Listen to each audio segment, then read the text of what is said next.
Today's episode of Binder Podcast is brought to you by the Columbia Museum of Art's 75th anniversary sponsors, including Art Angel sponsors Dominion Energy and Joyce Martin Hill, and cultural champion sponsors Abacus Planning Group, Blue Cross Blue Shield of South Carolina, Mr. and Mrs. David E. Dukes, First Citizens Bank, Quackenbush Architects and Planners, and Hannah and Ron Rogers.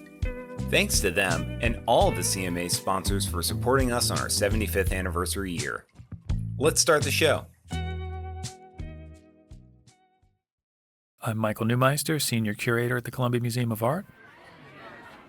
The first time I ever went to an art museum was in first grade. It was a class trip to the Brooklyn Museum. The class is about 30 kids, plus chaperones, plus the teacher and everything. It's like a pretty big group. We schlep over to Brooklyn, over the Verrazano, a bunch of Staten Island kids. And our teacher brought us to an exhibition of traditional African art. And of course, none of us had ever seen anything like this. And you can imagine being 6, our interest, particularly my interest, was like video games and I guess like watching cartoons and things like that.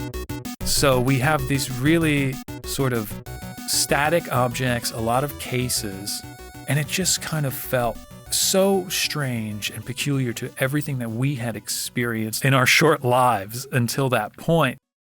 But the thing that really did strike me and that I always think back on is that it took on this almost mystical quality in my mind. Because although the consensus was this was boring, we don't understand why we came here, it has nothing to do with our studies, like we're learning to read currently. It sort of developed in my head over the years as like, wow, that was actually something that I would like to know more about. And I kind of regretted the fact that I didn't get to understand it at that time.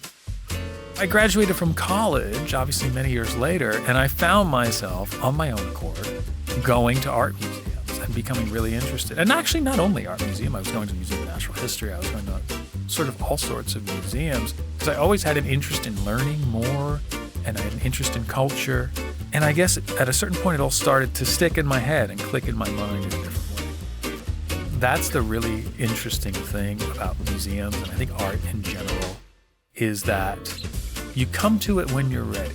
And I think the really important thing that we could do in terms of audience engagement and getting school groups here and things like that, and even university students and beyond, is that you present it in the best possible way that you can, in the best possible light that you can, in the hope that it will resonate in the moment. But those memories will be there. And at a certain point, there could be a spark.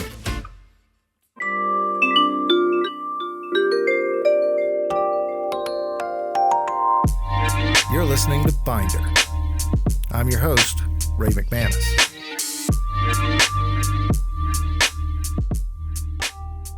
All right, hey guys, welcome back to Binder. And here we are, live in studio today, recording live. But here joined with my good buddy, producer Drew. Hey, Ray. Sometimes they call me Chuckles, as you might have heard there on the mic just now. Yep. Oh, Drew Chuckles Barron. That's right. As you can see, we've missed each other. We have. We haven't seen each other in person in several months now. That's right. Ray, do you remember being a kid? Yeah, yesterday. 5 minutes ago before I walked in. Well, I don't, because I came out fully formed as a middle-aged man. But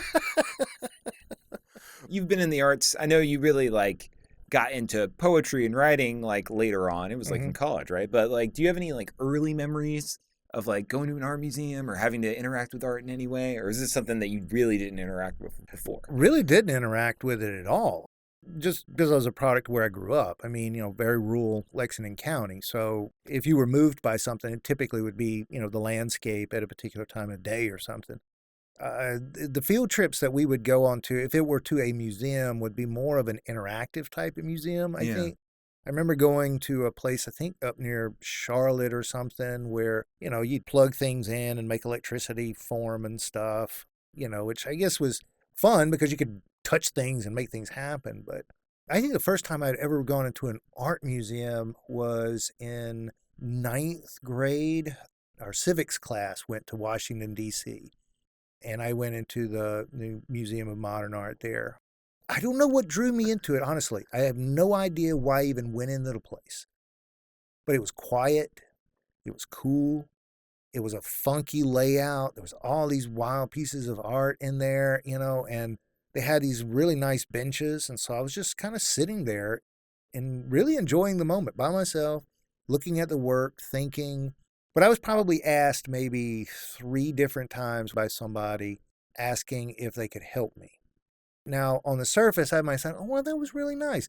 That's not how they asked it, though. It was like, can I help you? And rightly so. I mean, I was, I got on, blue jeans, probably with holes in the knees. I would think I probably had on my favorite Iron Maiden T-shirt, Hey, you look like you needed help. Yeah, probably so. I mean, if you think the hair was wild then, now, you should have seen it then. And so I didn't feel welcomed. And honestly, I think that might have had an effect, because I didn't go into another art museum until I set foot into this one, and which, of course, was a completely different experience. Nobody asked me if they could help me, but I did have people that would talk to me. They would see if I was standing there looking at a piece and would happen to walk by, and they worked here. I knew they worked here. And they would just start kind of talking about the piece, and I would listen to them, and, and they could tell, like, okay, I was just not going to take up your time, and they'd walk off, but very friendly interactions and made me feel very welcome. If I was sitting down writing and somebody walked into the gallery, they didn't bother me. So I, unfortunately, no, I mean, I don't really have, that very early on moment of, oh yeah, when I was in 6th grade, or when I was 6, we went to an art museum, and, that was the first time we saw, George O'Keeffe, and I walked out with lots of questions. but no, we just didn't, right? Sadly. Yeah, honestly, it was kind of the same for me. Growing up on the coast, I mean, the most art that I ever really interacted with was like what I would call like beach art, right? Which is just like landscapes and like a painting of a turtle, and that was, and genuinely until I was probably, I don't know, like 14, 15, I didn't really know that there was other subjects you could paint. I was like, you paint a beach, you paint a turtle, that's it. That is the canon, right. There's nothing else. But like, I always hear from other people that visiting art museums can have a really formative effect on people. And we hear that a lot on the show. Like a lot of the people we've interviewed, they always have these like memories of like, I was in 3rd grade, I went to my first like art museum and it impacted my life, and I still go to art museums today. But with that in mind, it's like I thought we have so many like awesome kids that come in here. Yes. And just like pulling back the curtain on sort of the inspiration for this episode is I literally had a docent come to me, and she said, "There is this student that has to be on the podcast." She couldn't have been more right. And so Ray, I want you to hear this little interview that I recorded without your permission by myself with our docent, Patsy Storla, and Amadeo Topakas. Nice.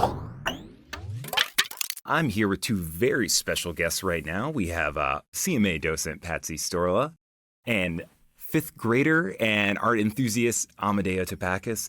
We just got through going through the galleries, and you're going to hear a few clips from that during this interview, but it's exciting to have you both here. Thank you. Nice to be here.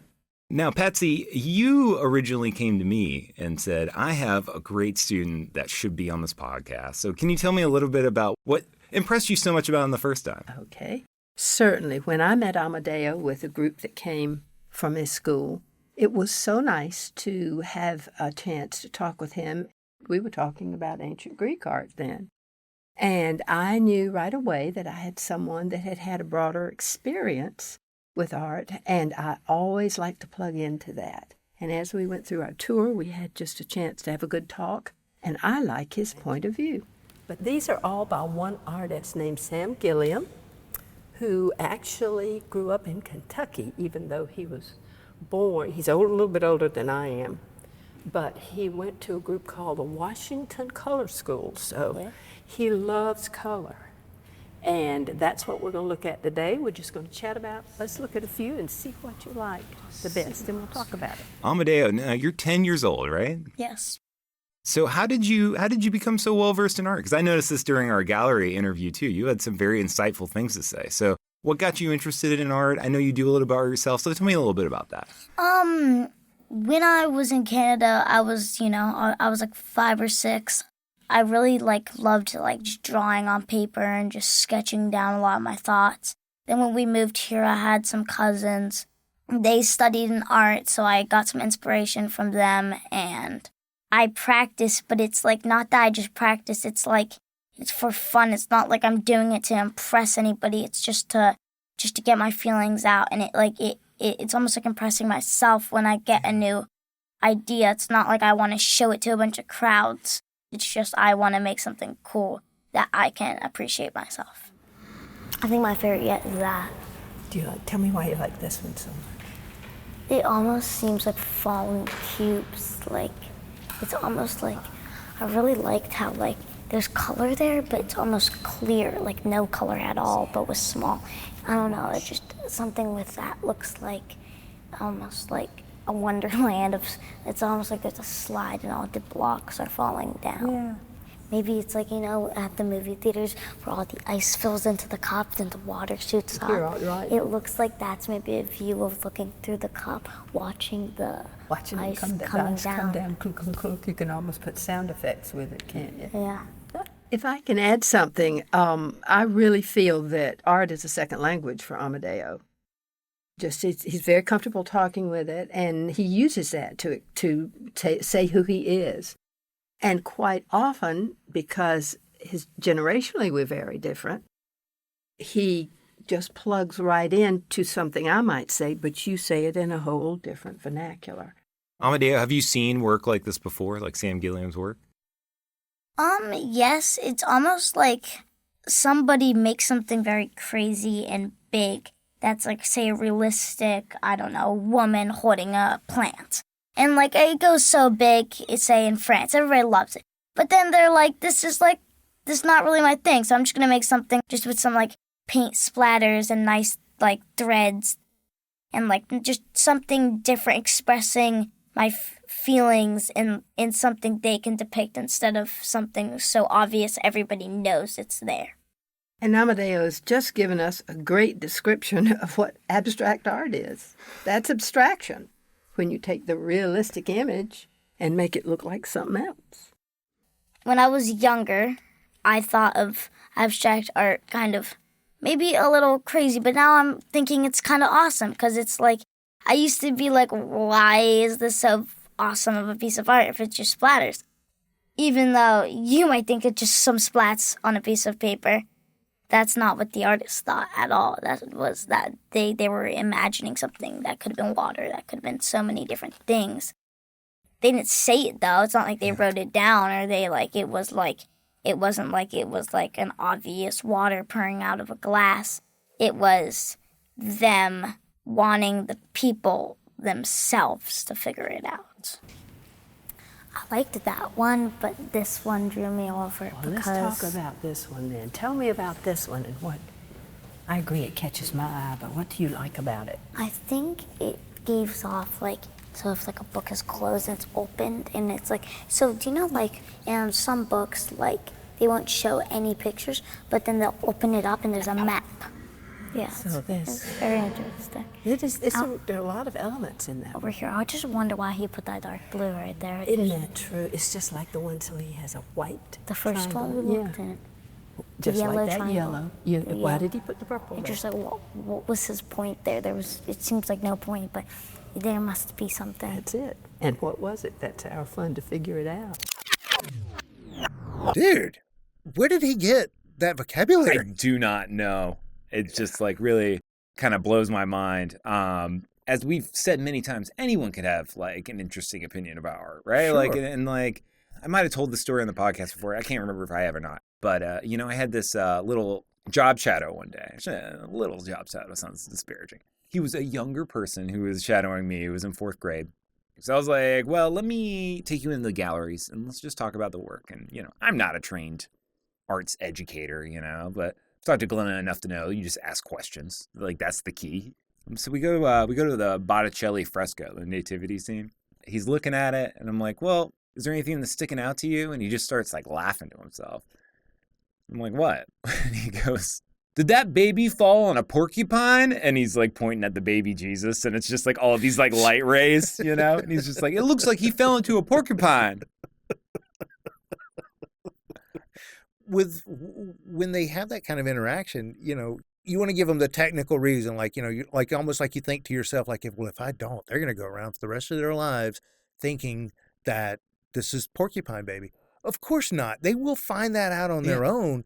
But why not let them have that moment? Because what a nice way of sort of interacting with this piece of, it looks like this. And there's so many ways of sort of thinking about that answer. But when you get a chance to put young people in front of art and just let them go to be able, not to touch it, but to let them go to talk about it, they can come up with some amazing stuff. I think with that in mind, and we mentioned it earlier, but I think we should bring in maybe who is becoming the guest MVP of the podcast with Glenna. Beat me to it. Come on through the door, Glenna. It's your time. I'm Glenna Barlow, Curator of Education at the Columbia Museum of Art. Glenna, welcome back to the show again. Yeah, thank you. When do I get my 5 timers jacket? We got to figure out something, Drew. That's going to work really well with like an audio medium. People are going to love that. Absolutely. If y'all could see the jacket that our 5 timers get, oh my it's God. Amazing. Amazing. Sequins and everything. I know that, you know, and I've got a chance to watch you in action and see how you work with educators. I do think that's an important aspect, whether you are working with young people or you are teaching the folks who are going to work with young people. It really is about starting that education very early. You know, I was curious if you can recall sort of your first sort of interactions with thinking about art this way. Yeah. It's a great question, in part because, fun fact, one of the best indicators of whether people go to a museum as an adult is if they went as a kid, which is why we love to see young folks in the museum. I grew up outside D.C., so I was always spoiled when it came to museums, which I didn't realize until I was about 12, and we went to New York, and I was like, we have to pay at this museum? I was just like outraged. So I grew up going to the Smithsonian and a lot of those D.C. museums. We definitely did go to art museums, but my favorite museum was the Natural History Museum, which is funny because I'm not really a science person, but I was very adamant that every time we went, I wanted to go to the same 2 sections, dinosaurs and gems and minerals. That was it. Well, those are 2 really cool They're places both really go. cool, but I was just like, that's all I wanted to do.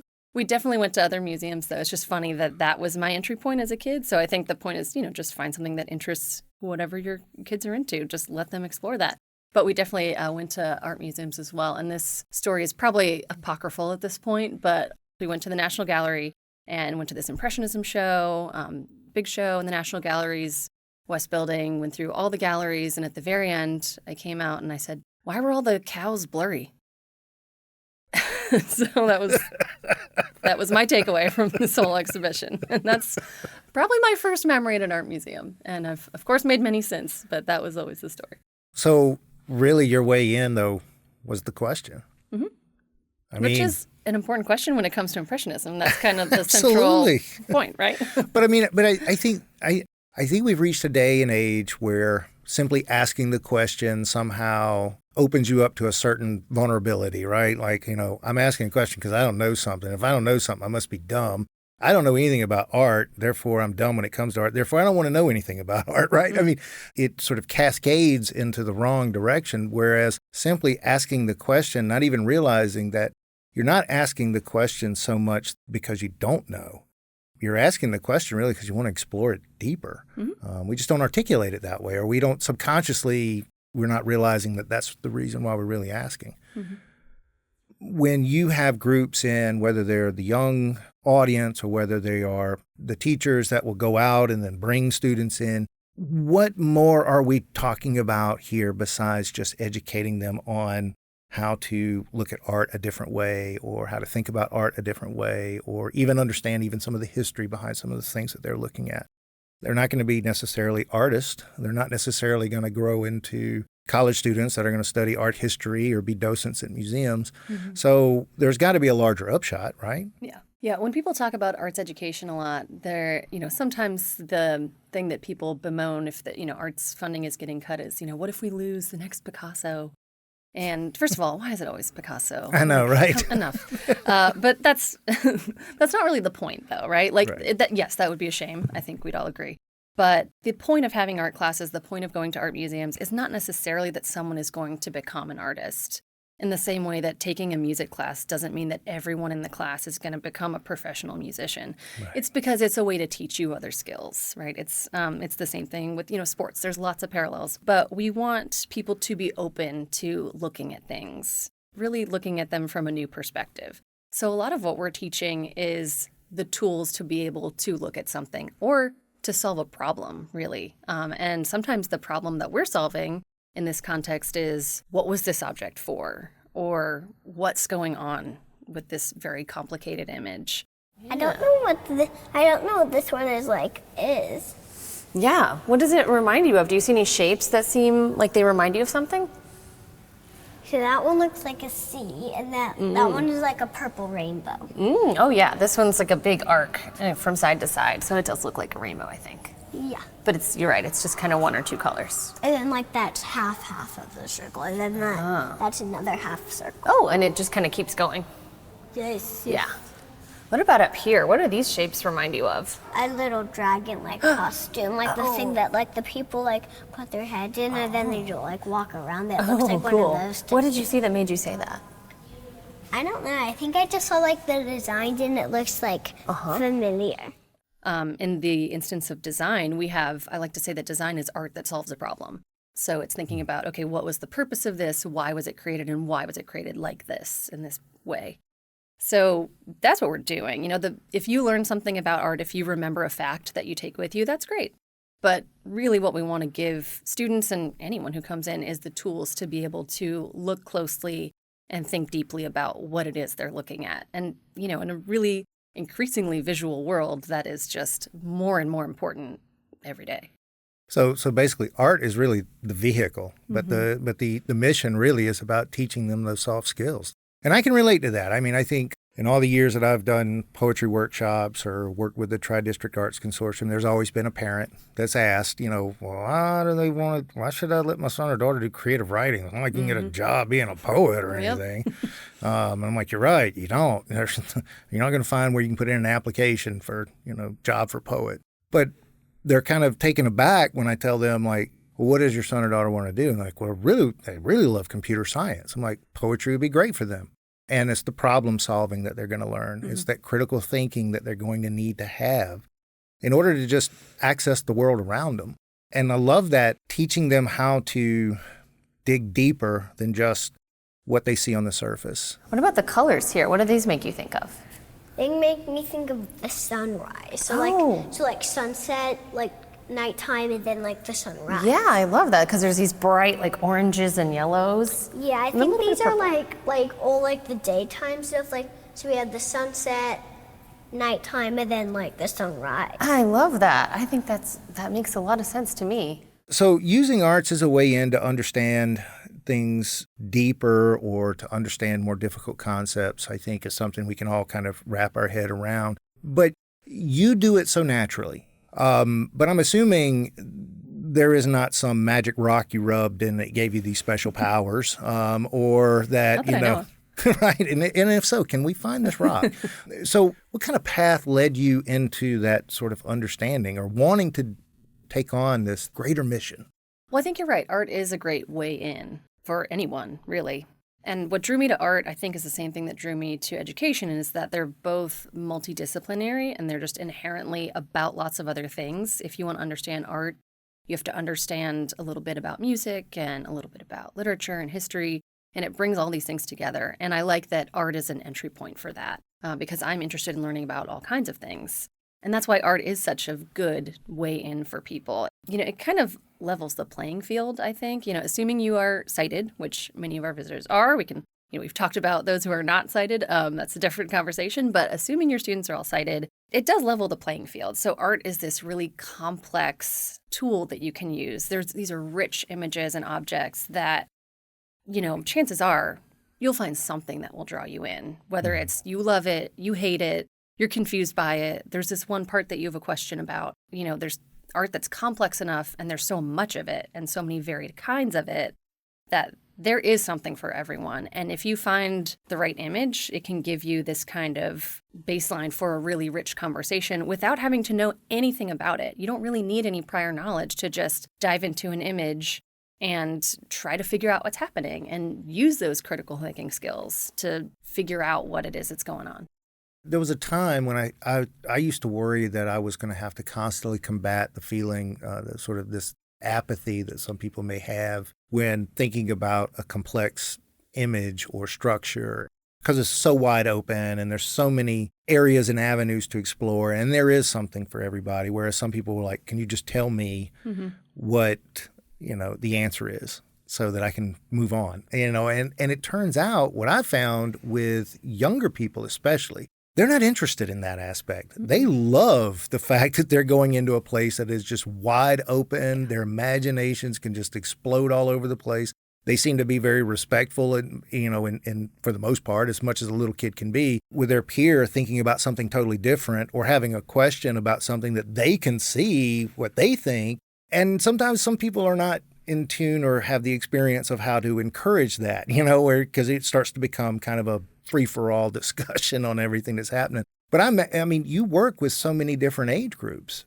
Do you find that there are challenges or these sort of unique aspects to whether you're talking to adults or whether you're talking to kids? Yeah. No, I think you're right on in that adults tend to be the ones who are more concerned with, but what's the right answer?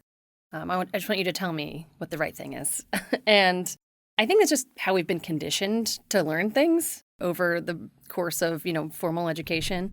And why I love working with younger audiences is because they don't have that yet. Right. For the most part, they embrace just naturally the idea that there are lots of possibilities. And it doesn't bother them that I never tell them the right answer. I just kind of guide them along, maybe give them some context.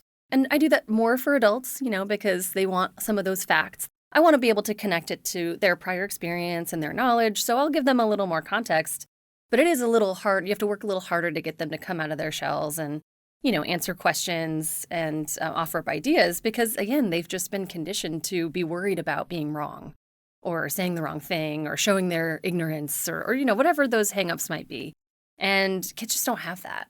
These past few months, actually, working with the Gilliam exhibition in particular and just trying out some new techniques in the galleries, we've been really tying colors and even lines and shapes, but a lot of what we talk about is tying colors to adjectives and to emotions. And I know you'll enjoy this, Ray, because you've done similar things with our poetry workshops.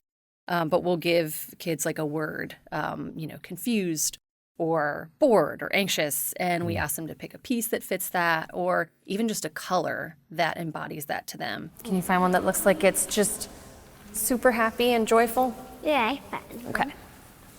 This one has some hearts. So This one does have some hearts in it. Yeah. 1, 2, 3, 4. Very good. Is there anything else about it that makes it feel like joyful or happy? Well, I also notice that there's some rain, and rain sometimes makes me feel happy. Oh, it looks like rain almost? Yeah. Yeah, and rain makes you happy sometimes? Yeah. All right, so this makes us think of rain. What did you see that made you think it was rain, though? Like those blue squiggles, and then those marker drawing thingy. Okay, so the lines going up and down like that kind of made you think of the rain? Yeah, I can see that. Very nice. Oh, and I also noticed that green triangle. Why do you think that's there? What's it doing there? I don't know, because there might be a house in a storm, and then that could be the roof maybe. Oh, I see that. Yeah, it kind of looks like a triangle roof of a house. Yeah. So maybe it's protecting someone from the rain. Yeah. Oh, I like that. That's a good idea. But it might be a dark storm, so we can't see the rest of the house. I'm sure you've done this with adults Absolutely. too. No, I'm loving this. And maybe you'll agree with me that the adults probably struggle with that a little bit. The kids across the board have not at all had a problem. That I've done this with 4-year-olds, I've done it with 12-year-olds, and they immediately are like, oh, yeah, purple. and they have an idea in their mind and they have a reason for it, right away they just immediately understand it intuitively and they don't second guess themselves. Yeah. And it's really refreshing. It's great. Yeah, I mean, I've had a theory about that. Having raised 3 of my own, like they were mine, I bought them and paid for them. One of the things that I notice about the way they think, because my wife and I would say, God, I wish I could just have a window that I could look inside their brain and just see how they see the world. Because they very much live in an abstract world. I mean, nothing makes sense to us what they do. They can pretend and use their imagination and look at everything that we would know as a particular type of tree or a particular kind of cloud. And to them, that's just something else, right? Much more magical, much more fun. Yeah. That, the adult world just sort of strips away from us little by little. Yeah, absolutely. And that's why I love what I call kind of the magic question, which is, what do you see that makes you say that? Yeah. And that I've used countless times with any number of different groups. And it's one thing that we do with Gladys's Gang, which is our preschool program. And that's really as much for the adults as it is for the kids, because we're working with the kids who come to us ages 2 to 5, but we're really just as much doing it for the adults to try to break down that intimidation factor and that I don't know where to start with this. I don't know anything about art. And so I get all the time where kids will say something that seems really off the wall. And you're like, you see a moose? Like, okay. But you just got to go with it. And then you say, what do you see that makes you say that? And you will figure out, you'll get a little window into their thinking of like, oh, well, those are antlers. And like, oh, okay. There usually is some kind of logic behind it. And that's just a perfect way for you to try to get some of that insight and tease out where they're coming from. And it works with any age. It's a great question. Oh, I have found that the logic of 2 to 5-year-olds is the origin of all poems. Honestly, I mean, my kids have said the wildest things, just driving, and they're in the backseat. They're not driving. They're in the backseat looking out the window, and they're just talking. And I'm like, oh, God, I got to remember that. I got to write that down. I'd love for you to talk a little bit more about Gladys's Gang, because I think that's a really fascinating program. These are for 2 to 5-year-olds? Yeah, and we do a little bit of everything in this program. So we start with the discussion of art. We always have a theme. And so we look at a few objects or images on a screen, and we talk about them. And, we ask questions like, look at the lines here. What do you see? What do you think's going on? Really simple questions. They identify things like colors and shapes that they know. So we do a little bit of that discussion. We read a story together that ties in with that theme. Usually there's a little bit of movement too. We're making faces, or we're getting up and jumping down, or we're making lines with our arms. And then we go into the galleries, and we're not in there too long because they like to float from one piece to another pretty quickly. But really what we're doing is allowing the parents or the adults to kind of model what we're doing. You want to say that it like a big face looking at the dark. Oh, it looks like a big face looking into the dark? Oh, yeah. What do you see that makes you say it's dark? Cause it's blue. Oh, okay. It's like a darker blue, like at nighttime. Sometimes it gets sort of blue like that. Yeah. Yeah, I can see that too. What else, Rio? Like it looks like a puffer fish. Oh, a puffer fish. What do you see that makes you say that? Because it has the blue scenes, and it has the eye, and it's supposed to have a fin. Oh, and it looks like it might have a fin, like that pointier shape. Oh, I see that too, but it's nice and round like a big puffer fish. And then we go make some art.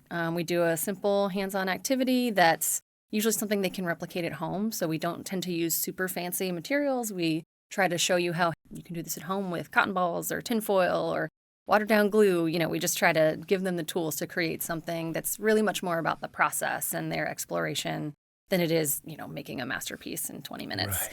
Right. So it's been really rewarding, though, to see over the years how we have kids who will come back again and again. And the kids who were really quiet at first are starting to talk a little bit more. We had one kid this week. He's been really quiet the whole time he's been. And he was talking a lot more. And it's just really fun to see that development and to see the adults feel comfortable here, too. And they'll tell me, oh, we went to all these museums in D.C. and they had all these great ideas. So just seeing the parents get that confidence, too, and the adults they're with is great. God, first of all, what an awesome program. You're doing such an amazing, foundational thing here. And, not just in trying to shape them into thinking a particular way, but more along the lines of getting them to be completely free and open in the way they think. Yeah, we had lots of ideas this past week about a particular piece. So I was asking them what they saw in the image, and it was an abstract piece. I think it was some Aboriginal Australian art. And one kid said it was like a racetrack or a place where you run. One kid said it was a peacock feather. And one kid said it was a pickle machine, which was my favorite. And I don't know what a pickle machine is, but I want one. And so I said, were all of our ideas the same? And they were like, no. And I was like, yes, we can all have different ideas about art. That's what's so great.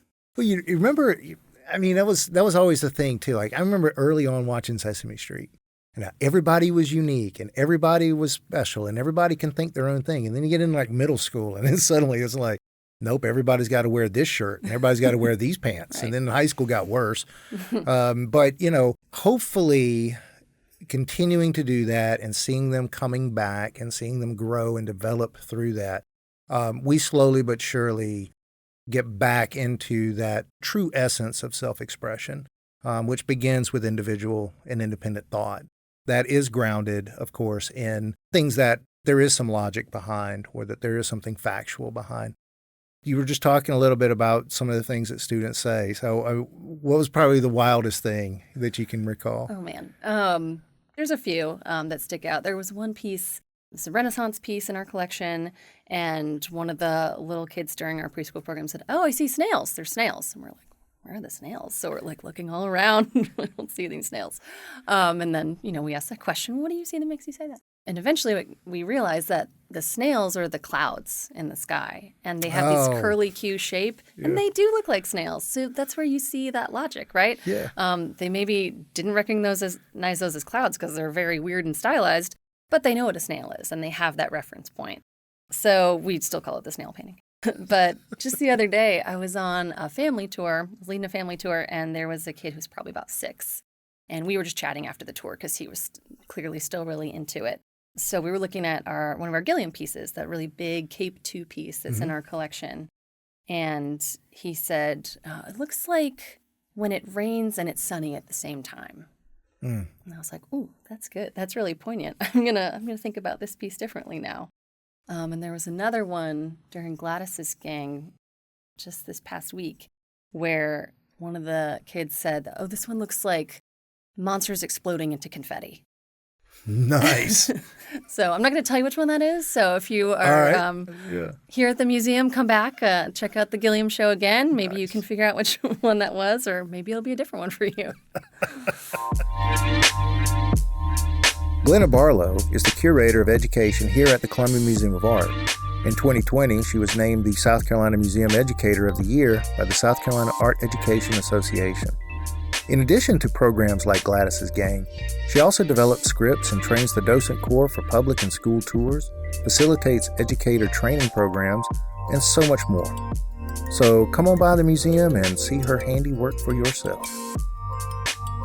Coming up, something that you taught me is to just write. That you should not be writing with an audience in mind because that's going to screw you up. Catching up with Zakiya Mickle after this.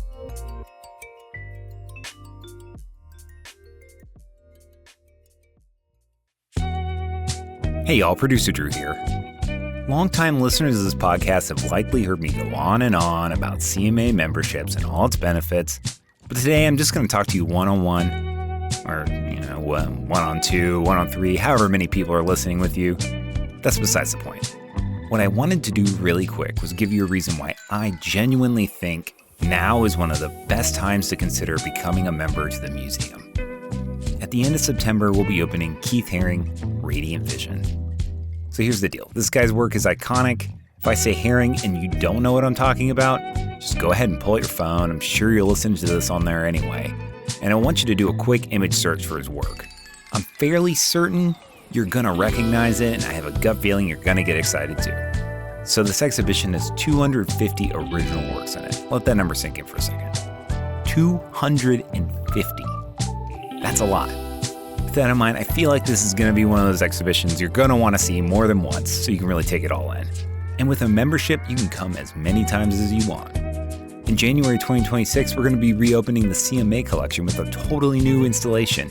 And if you thought 250 works sounded like a big number, the number of objects on view in our collection is going to be even more than that. Trust me, you're going to want to come more than once. So give yourself that flexibility. We're rushing around everywhere these days, so do yourself a favor and don't turn your relaxing art time into crunch time. CMA membership means you can come back over and over and over again and take your time. Obviously, there are plenty of other benefits, discounts, priority registration for events and classes, that good feeling you get when you know your contribution is supporting art in your community. I could go on, but this ad read is in danger of going way over time. So why not find out for yourself at columbiamuseum.org/belong. That's columbiamuseum.org/belong. Now let's get back to the show. So I'm in for a treat today. As part of this episode, talking a lot about arts education, it's not a secret that I have, for the last 20, 25 years, have done poetry workshops, worked as writer in residence, not just at the museum, but for various schools. And one of the schools that I worked at early on in grad school was Richland Northeast High School as part of the Palmetto Center for the Arts, where I got to teach poetry and advanced poetry writing. And one of those students who just, I don't know, from probably within the first or second day of class, I just was attached to immediately because she's just awesome and proof that dynamite comes in small packages. But Zakiya Mickle, who was just a wonderful student for me, we thought it would be great to bring her on to maybe even say what life is like in a class with Ray. I don't know. I don't know if she has. I don't know if she wants to pull up any of those traumatic experiences or not. But that was a very formidable time. I mean, junior and senior year of high school, and working with poetry, and then of course as life happens, right? We graduate, we kind of move on. So I'm really looking forward to hearing more from Zakiya to know, did anything help first? That's my first question. Did I help things or hurt things? And two, to give you an opportunity to really tell your really amazing story and journey to where you are now. So Zakiya, welcome to Binder. Say hey to everybody. Hey, everybody. Hey, Mr. McManus. He didn't let us call. We had to call him Mr. Ray. You didn't let us call you that then. Nope. It was Mr. Ray. That's right. And I had a great time. I always looked forward to your class. You wore your heart on your sleeve. We knew when you were pissed. And I think that's really healthy. Yeah. It's a healthy thing that you were probably one of the first men in a that weren't in my family, but men outside of men that I was already safe with, that I could see angry and still know that I was safe. He's mad, but that's not going to leak out onto us. But he's honoring his feelings. And you kept it real with us when we were messing around. You let us know we were screwing up. I came here, I said, I don't care how, I'm going to work this story in. One morning, someone in your life had a flat tire and you had to leave whatever you were doing to help them fix the tire. And so by the time you got to us, you were like, every person driving a car should know how to fix a tire. And you took us to the parking lot. This is a poetry class. You took us to the parking lot and taught us how to change a tire. You were like, you will not leave here without knowing. You did. And that's one of those moments where I'm like, this is practical, life skills. And also poetic, because you were like, I will not let anyone else be burdened with the ignorance of not knowing how to change your own tire. So we learned a lot of things from Ray McManus. But when it comes to these words, something that you taught me is to just write. Yeah. That you should not be writing with an audience in mind, because that's going to screw you up. Like, don't try to write this for somebody, or don't think about how it's going to be perceived, because I sometimes still do, but I hear you, and I hear the thing where it's like, just write it and it'll be done. And then if it sucks, that's okay, because you didn't write it for anybody. You write it because you are a writer, and writers write. And so I write. I can remember many times you would get visibly frustrated because you would either you knew what you wanted to say, you just didn't know how you wanted to say it. And I mean, you talk about me, you could see that I was pissed. Everybody could see when Zakiya was pissed. So it would be like, okay, what's going on? You're like, and you'd be like, Mr. Ray, I don't know what I want to say. I don't know how I want to say it. I just need everybody to leave me alone. And I'm like, just write it. Just write it out. We'll come back to it. It's all good. And then every single time you would do it, and then you would go back and you would revise, and it would be like, it would blow me away. It'd blow half the class away. But I think what probably gave me the greatest sense of pride was seeing your post about this book that you have just done. It's Cotton Candy Skies. And, I would like to know two things one thing before we get into that, about what this book is, and I'd love to hear some of it. But talk a little bit about the journey from when you graduate high school, you make your way into where you are now. Was writing still kind of a part of things in your everyday life, and then you finally got to this place, or was this something you had been wanting to work on forever? No, I was writing for survival. I was writing because it is a healing practice for me. I never set out to write a book. I've talked about wanting to write a book, but I hadn't knowingly set out to write the book that I wrote. Like when I was 19, I went to college at Charleston, and I majored in sociology. And so I was learning about the world and how it works together, what does work, what doesn't work, why people think the way they think. And I'm someone who has always had sort of like a macro big picture mind. Like I'm fiercely empathetic and graceful and compassionate, because I can almost always find a reason why someone is or something is the way it is. And if I can't, then I'm going to burn it down. To Ray's point, I'm like, well, if we can't find the thing, then it's harming somebody and it has to go. And now I'm pissed. And that's usually what I was writing about, like social justice experiences. And so I ended up, working in the nonprofit sector. So I was working at a group home for pregnant teenagers. Loved that, fell in love with that work, and how folks were able to come in and leave with what they needed without spending any money, because we knew they didn't have any money. And so babies and mothers were supported and protected. And then I left there and started working for DJJ, Department of Juvenile Justice, where I did my best to help kids who are most impacted by the justice system. The anger comes up again there, right? Because, I was standing up in court. I'm here working for the state, but saying to the state, we're not doing our job, and DJJ didn't take very kindly to that. That wasn't what they sent me there to do. So I had to figure out how to get out of there before they invited me to leave. And, I stepped away from that and started a nonprofit in 2013 called Sowing Seeds into the Midlands. And our mission is to interrupt the school to prison pipeline via advocacy, education, and direct services. And so front of house, those stipulations that don't exist in our community, we provide those. Back of house, we provide a safe, brave space for young people to just be, to exist, to learn about themselves and each other, to do art, to learn more about if they're interested in art, to experience the parts of the city that are inaccessible to them, and to be held and to rest. And we have a good time. And so that's been my work from 2013 until 2023, when I said, I cannot live on the funds coming into this underfunded Black queer woman-led organization. So you became a writer? I DoorDashed for 7 months.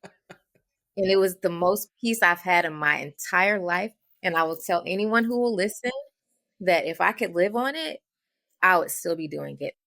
And I wrote more in that time. Right. From 2020, 2019 to 2023, 24, I wrote more than I have in my whole life because I was trying to figure out who I was then. I finally tried to stop being who I had been, but I'm going to give you a quick snapshot of what I do now. It is important, but not super always interesting. I'm a lobbyist. You know, it's a great leap from DoorDash. I'm a lobbyist, and I work for an energy justice coalition. I also do some Medicaid expansion work, and I do some work to preserve DEI. And yeah, so I'm very busy, but the writing is really about like it's for me. Like no one was paying me to write. In my work as a lobbyist, I do write testimony all the time. And it gets me really far because I'm able to talk about, the energy system is a boring concept, but I tell really good stories. And so I'm able to create a narrative around this issue that captures and is compelling to legislators and makes them listen to me. I do enjoy writing testimony. And so that's what I want to highlight, that part. As far as what's in the book and what drove me to share some of this with the world, I was going through some really, like some people call it like dark night of the soul. And like just when you start to come apart, like, right, that 33-ish, Yep. that thing that happens around something around 33, Yep. You start to really realize that even if you're gonna be who you've been, you still got to do it different. You could still be that. And I think I made a decision that was, in my community and even just in my family, like it was something that I had never seen. I found myself looking for books about some of the things I was thinking and wondering about, and I couldn't find any. And, Toni Morrison, if you can't find the book you want to read, you're supposed to write it, kind of thing. So I was like, well, maybe I just need to be asking myself these questions and answering it and seeking. So I spent a lot of time at the beach, just absolutely pouring my brains and guts out into a journal. Like I would wake up some mornings and just like 5 a.m. try to get there, meet the sun, and write until I couldn't think of anything else to ask myself and God. And I learned a lot of really cool stuff about the world in my inquiry. How this book came about is I went through that journal and I was like, these are the parts of this I can share. There are some parts that will never, some people, because I think you also know I was married to a man, the father of my children and a great friend. And I'm divorced and I'm now in a relationship with a woman. And everybody thinks this is a tell-all book about how I found out I was gay. Spoiler alert, it is not. That's just not what the book is about. I don't want to, it's like the clickbait it's not, I'm not that girl. That's not what the book is about. It is a book about self-inquiry, self-actualization, spiritual awakenings, ancestral guidance, and really trusting your inner voice. And I've done that, and I've landed in a super solid place outside of still having poor time management. But other than that, I'm really doing well. I hate to tell you, sweetheart, but that's never going to change. Poor time management is just the way we live now. You're now over to the dark side. That's just it. I got to say two things, Zakiya. Number one, listening to you speak, because I can still see that high school junior and senior, and to listen to you talk now, it moves me. You have found your voice. There's no doubt about that. I remember seeing something on social media. I guess it was a hearing or something, and you were up and you were speaking. And I tell people all the time on the podcast, they know I cry. I'm a crier, but I was moved to tears. And it wasn't so much about what you had said, even though I thought it was very powerful and you were very articulate with it. But I was moved because I saw in my mind a girl who has grown up to be an amazing, powerful woman, and I can't help but think that I had something to do with that. I'm just kidding. I did not think That's what I was saying, is that you did. PCA was such a weird, like you said, we were the land of the misfits. It was like, we've got the math whizzes and we've got the kids horizon. My mom was like, you pick a magnet program and you be an accelerated and I was like, Christ, I don't want to do any of this. I saw PCA and I was like, well, I like to write. Like I like writing. I'll do this one. And she was kind of like, you would find the one that's not like academic. And I'm like, but I'm writing. That is it. And it really grew me in ways that I didn't see coming. You pushed us to really be thoughtful about the exercises, the prompts, and to understand and be analytical about what we were reading. And that helps me so much in my work because when I put together my testimony, I don't just get up there yapping. I make sure that what I'm saying has some roots and some foundation and that I'm saying it in a way that is compelling. And y'all taught us that. You know, I guess what is such an affirmation, though, as an educator, as a teacher, is that, you know, you do plant those seeds and you see all the potential. You see, you know, maybe this will help. If nothing else, maybe it'll be therapeutic or maybe it'll help them get through rough spots. But when you see somebody actually has incorporated whatever that art may be, whether it's painting or writing poetry or dance or being a musician, you know, whether they go off to be writers or dancers or, you know, musicians, rock stars, whatever, they still incorporate it as part of their lives. It helps them understand the world better around them. Because as you could see, you were talking about that 33, that, you know, which sometimes affectionately is called the Jesus year, right? And, you know, while I was teaching y'all, I was going through the very same thing. I mean, like, as a very natural thing that we go through, and we take inventory and we see, am I where I set these goals to be? How far off am I from this? Honestly, I think if I weren't a poet, if I weren't writing during that time, I don't think I would have made it. You know, and I mean, I can say unequivocally what it's done for me, but to hear from students, to hear what it's done for them, I mean, honestly, I wouldn't trade knowing this right now for anything in the world. Because, I mean, you do the things you do because you love them. You don't know whether or not it does any good. You know, when you're an educator, it's not a 1-to-1 ratio. You don't just see it immediately. You find out about it much, much later, you know, whether or not you did any good. And God, when I'm watching you and I'm listening to you, I can't even articulate the swell of pride that I have in knowing that, well, I didn't screw up at least one person. No. You know, Not this one. there may have been others, but not Zakiya Mickle. No. I think our listeners would love to hear a piece from Cotton Candy Skies. And tell me about the cover too, because the cover of it is really pretty. Yeah, so my daughter, Ryan Esper, is an artist.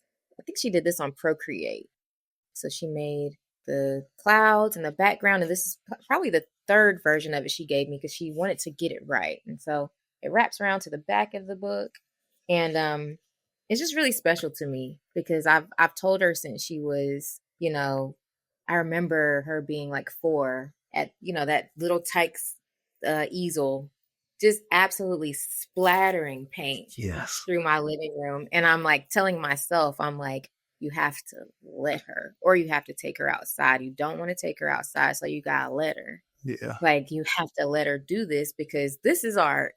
And I've told them, like, she was really critical of her art at a super young age. And I really pushed hard against that. I've always told my children that everybody can sing. If you're singing, you can sing. That's right. Art is art. If you make it, once you make it, it's good because there's no barometer. All of that's about perception and preferences. The same way you told us that writers write, readers read, and writers read. These are things my mother told me. And my mom has gone on to be a literacy coach, and, you know, she's an educator. My grandma was, so that, like, this all makes sense. I was sort of destined. And then you came in to be, you know, just pushing it. Right. So this is really special to me. But yeah, I'm super proud of her as a young artist. I did an author talk in April, and I actually had some of her art showcased there, and I had some of my son's art showcased there. And I want to tell this quick story before I read you this piece. My dad actually talked about one of the PCA poetry readings at my author talk. And he told a story that I had kind of forgotten, where I wrote a poem. My dad is a great father, super involved. He worked out of state in the last part of my high school career. And so he would come home every weekend from Maryland. It's like 9 hours, no matter what. He came home every weekend to spend the weekend with us. If we had events, he would take off and drive 9 hours to come. So he made it to a poetry reading, and he's telling this story at the author talk. And I really forgot about this, but he's like, I'm drinking juice, I'm eating the cookies, I'm proud of my kid. And she gets up there and reads this poem called Sunday Evenings or something. And it's all about how much it sucks when my dad has to go back to his job every Sunday. And he said, he's like, I got cookie in my mouth and it like falls out because I'm thinking I'm coming to, it's like a kid's poetry. Like he thought he was coming to, right, something frivolous. And I get up there and I'm like talking about, and it was, I remembered in the moment, like it was moving. And I think I cried and I felt so bad when he talked about that. But how he was able to draw a really beautiful connection was that, I've been telling my story since I was 17, using poetry and words and sharing it with people. And it was also cool because like they've always been there. I've always been super well supported.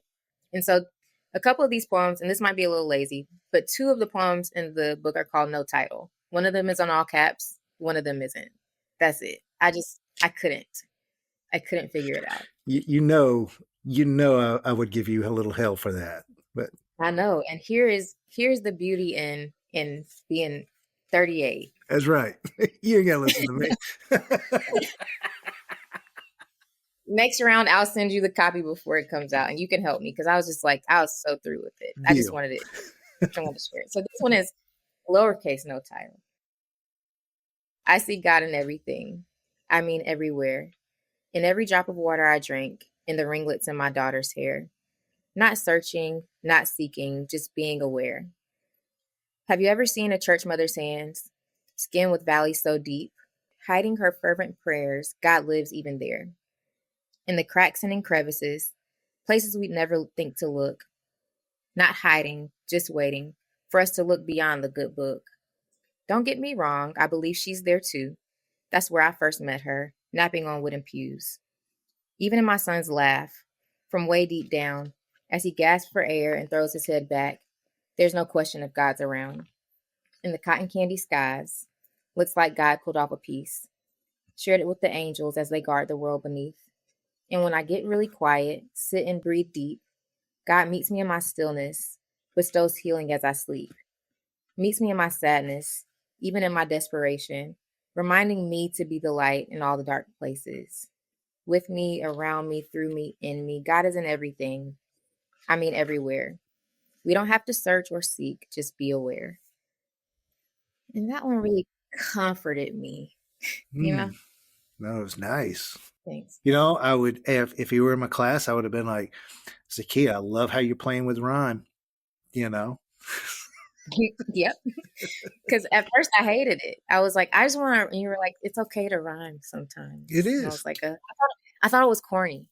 No, I think the old rule was rhyme is fine sometimes unless it's stupid. That's good. And that was not stupid.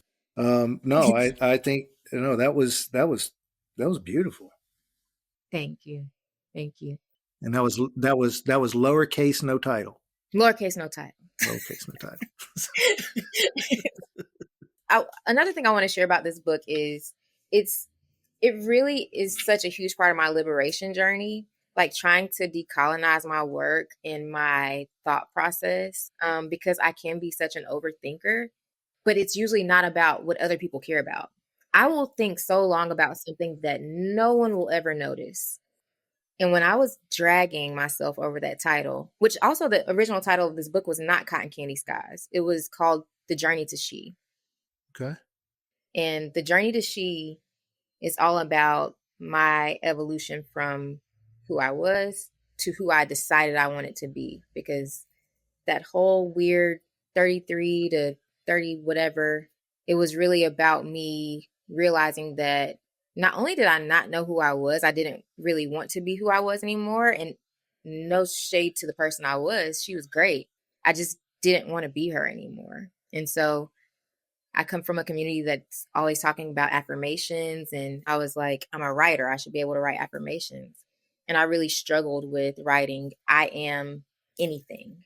Right. And so I took that opportunity to use my imagination. And so I wrote, she is well read. She is well rested. She is knowingly deeply loved.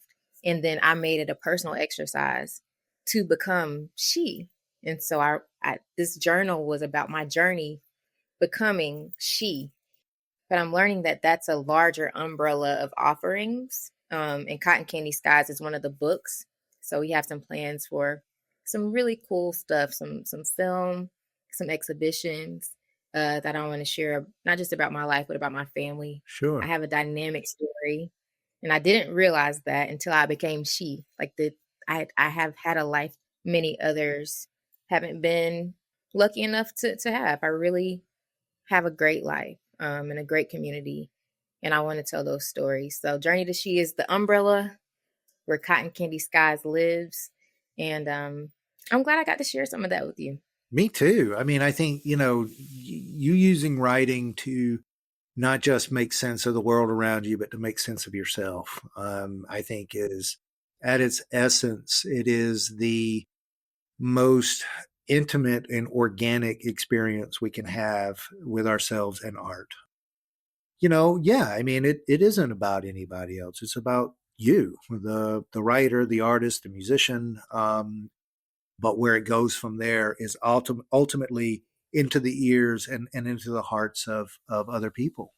And to just get a snapshot of this journey, Zakiya, is absolutely, I mean, for me personally, it is absolutely wonderful. I can't wait to get home and see Lindsay and tell her about all of this. She's going to, of course, want to listen to the episode because finally she's like, good, I can listen to somebody other than me. No, I'm just kidding. She hears enough of me, I'm sure. But she's just going to be thrilled to death to know that, you warm my heart so much being able to see you and talk to you. I don't want us to leave though without knowing where can our listeners pick up your book? So ZakiyaMickle.com is where you can go and find the book and some other cool stuff that I'm looking forward to sharing. So yeah, going to expand this art thing. I really want to get into film. I want to do some film. Hey, that's awesome. Well, Zakiya, I can't thank you enough for you being you. I guess I got to thank your mom and dad for that too. But to watch you, to see how you have grown and what you have done, I was joking earlier, but just to even know that even if I had just the smallest part in that is the greatest sense of pride I think I could ever have. And I can't thank you enough. I really can't. Thank you. Can I say one more thing? You can say anything you want. I really want to encourage young people, and you're welcome. Of course, this was a gift, a treat, but I want to encourage all of us, but especially young people during these times to make your stuff, right? Yeah. Like we all are able to go back and look at the greats, use their art to express themselves and put their pain, on the outside, which again, that goes back to that wailing, because there's grief happening right now too. There are a lot of things that are passing away, ways that we'll never be able to regain. Some of those I'm okay with. Some of those are really terrible, but I do think they make room for newer and beautiful, more impactful and logistically sound things for the people who need it most. But I think often about Toni Morrison as a chosen ancestor. She is mine. I am hers. She did not give me consent, but I feel like it's okay. Okay. Yeah, absolutely. And I think often about all of the things that she left us outside of her written work. There are so many archives of her speaking about what was happening during her time, right? And so when I think about the age of TikTok, all of the access that young people have to use their platforms, their words, because to me, oratory is art as well. Like speaking is an art. Trust me, go into that lobby Listen to that testimony sometimes, and you'll know that some of this, everybody shouldn't be doing that. That's right. Everybody's not supposed to do that. Okay, it's a gift, and if you have that gift, this is the time to use it. If you have the gift to write, then you should be contributing to the archive, and that doesn't mean you submit it to some fancy library. You can leave it to your kids, or you can give it to your elders, and so make your stuff, and share it if you feel compelled. And if you don't feel compelled, leave it where somebody can find it, because we will need that. Historical context is important. It's liberating.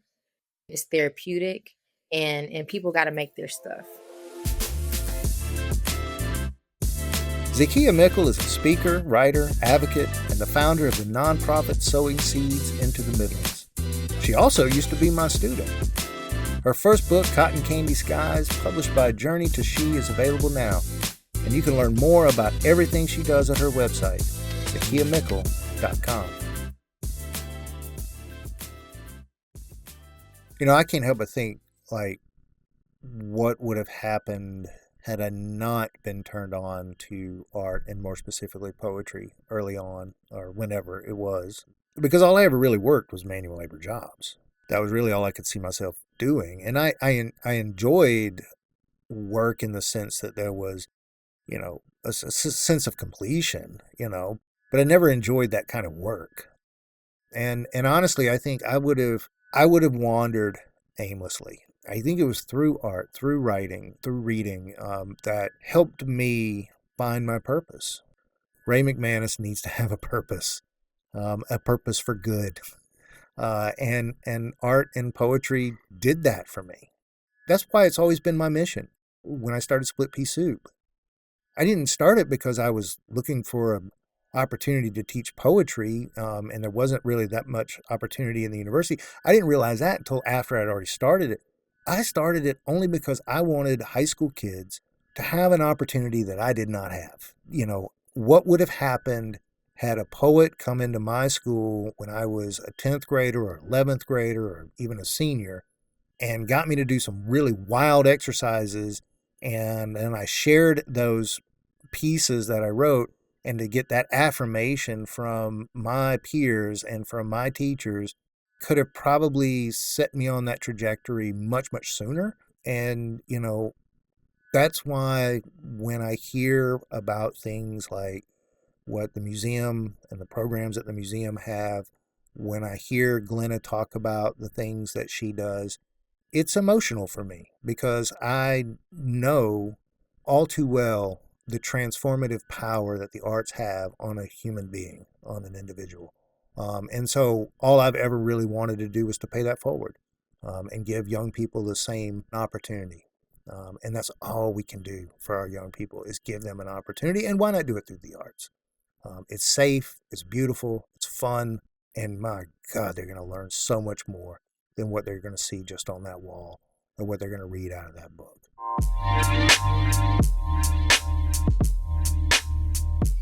You've been listening to Binder, a production of the Columbia Museum of Art, hosted by me, Ray McManus, production and editing by Drew Barron, special assistance from Joel Ryan Cook. Today's episodes also featured additional guests: Michael Neumeister, Patsy Storla, Amadeo Topakas, and Iris Monroe. Special thanks to Nicole and Telly Topakas and Katie Monroe for their assistance with today's episode. For more information about Binder or CMA exhibitions and programs, visit our website at columbiamuseum.org.